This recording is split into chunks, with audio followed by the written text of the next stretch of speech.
Word of Life, July 2022. There is need of only one thing. Taken from the Gospel of Luke, chapter 10, verse 42. Jesus is making his way to Jerusalem, where his mission will be fulfilled. On the journey, he stops in a village at the home of Martha and Mary. The evangelist Luke describes the reception that the two sisters give to Jesus.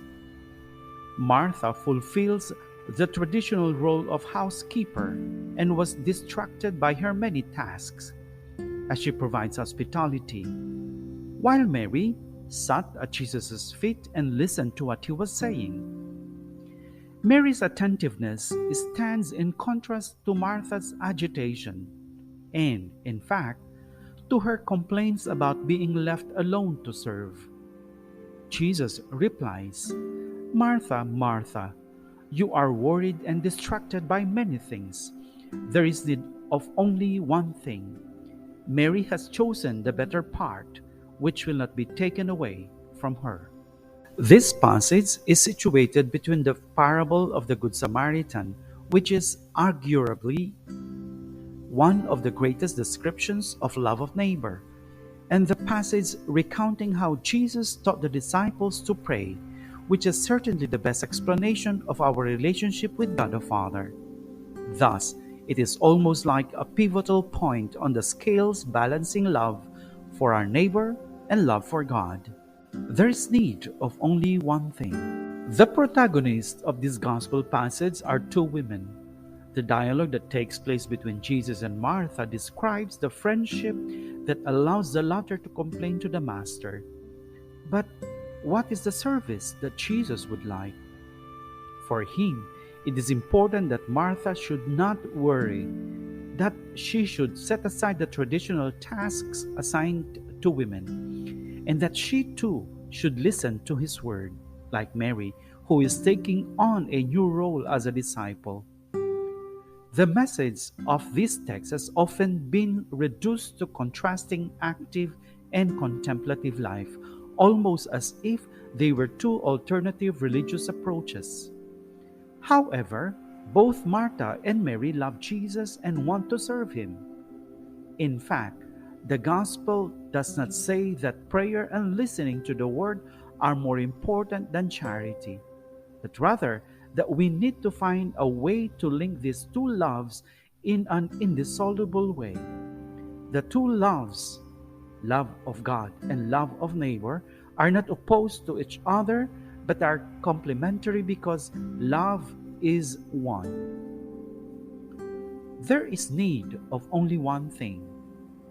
How do we understand what is the one thing that is needed?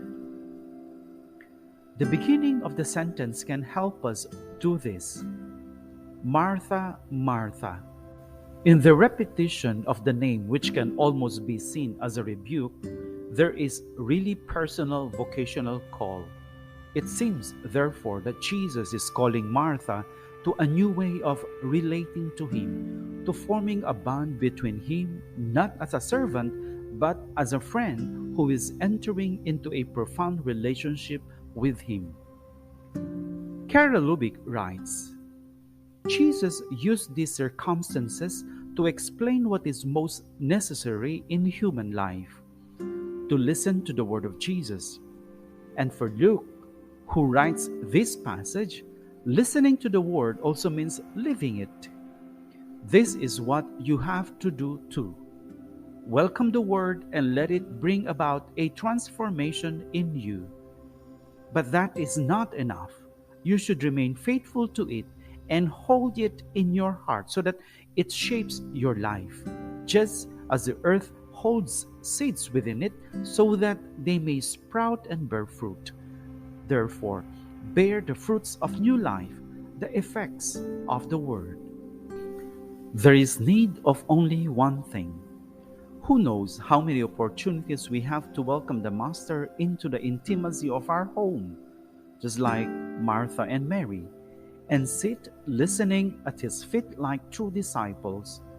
Often, our worries, illnesses, commitments, and even joys and satisfactions plunge us into a whirlwind of things to do, leaving us no time to stop and recognize the Lord and listen to Him. This word is a precious opportunity to practice choosing the better part, that is, listening to His word and acquiring the inner freedom that enables us to act according to what it says in our daily lives.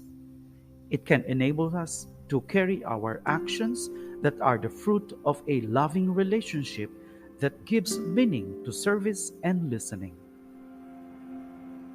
Letizia Magri.